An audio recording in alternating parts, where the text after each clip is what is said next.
राजनीति और कूटनीति के इस अकादमिक विश्लेषण में सभी विद्वानों का स्वागत है। आज की यह चर्चा कोई सामान्य ऐतिहासिक विवरण नहीं है, बल्कि यह मौर्य साम्राज्य की स्थापना पर एक मास्टर क्लास है। हम सिर्फ इतिहास की तारीखें याद नहीं करने वाले हैं, बल्कि एक साम्राज्य के निर्माण की उस ग्रैंड स्ट्रैटेजी या भव्य रणनीति को डिकोड करने जा रहे हैं जिसने पूरे भारतीय उपमहाद्वीप का नक्शा ही बदल कर रख दिया। तो चलिए, एक महान विचारक की अचूक रणनीति और मौर्य साम्राज्य के ब्लूप्रिंट का गहराई से विश्लेषण करते हैं। आज के इस व्याख्यान को हम 5 मुख्य हिस्सों में कवर करेंगे। पहले भू राजनीतिक संकट को समझेंगे, फिर उस मास्टर रणनीतिकार की पहचान करेंगे, उसके बाद साम्राज्य का निर्माण कैसे हुआ ये देखेंगे, फिर अर्थशास्त्र की रूपरेखा को डिकोड करेंगे और अंत में आज के समय के लिए कुछ टाइमलेस लीडरशिप के सबक निकालेंगे। तो चलिए सीधे अपने पहले बिंदु पर आते हैं।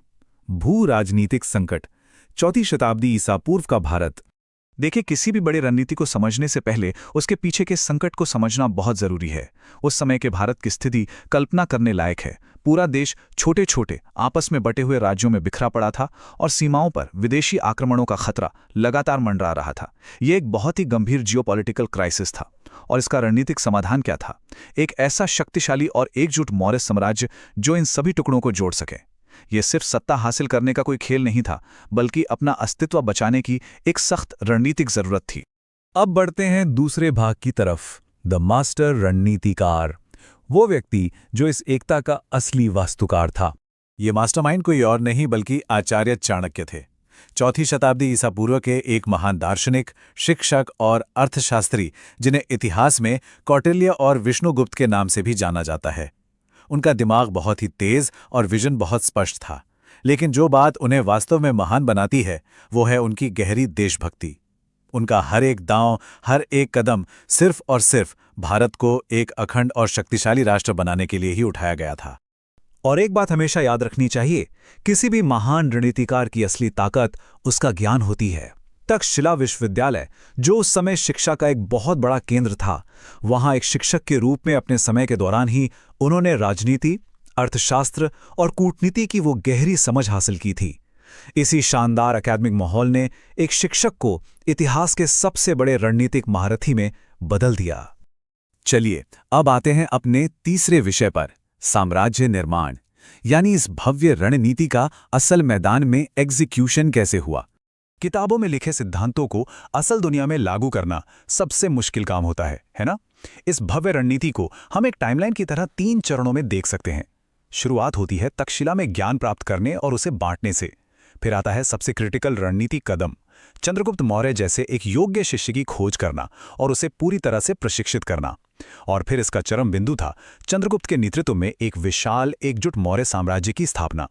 ये एक परफेक्ट स्ट्रेटेजिक एग्जीक्यूशन का क्लासिक उदाहरण है। अब चलते हैं चौथे हिस्से पर, अर्थशास्त्र की रूपरेखा, राज्यकला या स्टेट क्राफ्ट का सैद्धांतिक ढांचा। जब एक बार साम्राज्य स्थापित हो गया तो इस पूरे पॉलिटिकल ज्ञान को आने वाली पीढ़ियों के लिए सुरक्षित रखना भी बहुत जरूरी था। और यहीं से जन्म होता है उस विश्व प्रसिद्ध ग्रंथ का जिसे हम अर्थशास्त्र कहते हैं। ये कोई मामूली किताब नहीं है, बल्कि नेतृत्व, प्रबंधन और राष्ट्र निर्माण पर लिखा गया एक ऐसा अल्टीमेट मैनुअल है जिसके सिद्धांत आज के मॉडर्न कॉर्पोरेट या पॉलिटिकल वर्ल्ड में भी बिल्कुल सटीक बैठते हैं। अर्थशास्त्र का कैनवास बहुत ही विशाल है। इसके 4 मुख्य डोमेन हैं, राजनीति, प्रशासन, अर्थव्यवस्था और समाज। आचार्य चाणक्य का यह बहुत ही स्पष्ट मानना था कि कोई भी बड़ा साम्राज्य सिर्फ अपनी सेना के दम पर लंबे समय तक नहीं टिक सकता।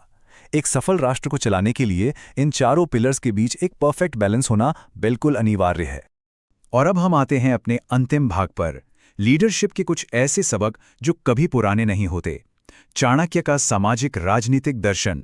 चाणक्य ने किसी भी देश को मजबूत बनाने के लिए समाजशास्त्र पर आधारित एक बहुत ही practical step by step formula दिया था। पहला कदम, जनता को शिक्षित और जागरूक बनाना, क्योंकि अज्ञानता किसी भी राष्ट्र की सबसे बड़ी कमजोरी होती है। दूसरा कदम, समाज के अंदर ईमानदारी और अनुशासन को कूट कूट के भरना। तीसरा, युवाओं को इतना आत्मनिर्भर बनाना कि वे राष्ट्रीय हित के लिए काम कर सकें। और जब ये 3 चीजें मिल जाती हैं तो चौथा परिणाम अपने आप सामने आता है, एक बेहद मजबूत और एकजुट राष्ट्र का निर्माण। ये मॉडल देश को सिर्फ ऊपर से नहीं बल्कि उसकी जड़ों से मजबूत करता है।